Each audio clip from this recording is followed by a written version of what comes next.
Ya safalana.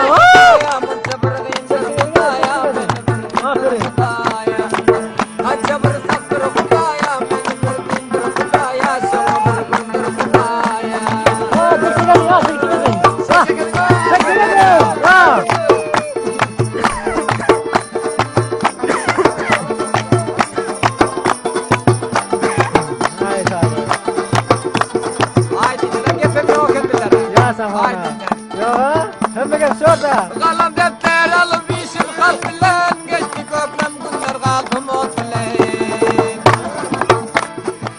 Kalam defter alıp işim halk bilen geçti köprem günler kaldım ot bilen. Ayrılık bizden bir bak bilen. Şu kadar tatlı Kudaya Kudaya dinire gönül Kudaya. Her kim aşık olsadan, her kim aşık olsadan zivala bilmez aşını. Şu kadar tatlı Kudaya kaçırmış Kudaya kaçırmış Kudaya.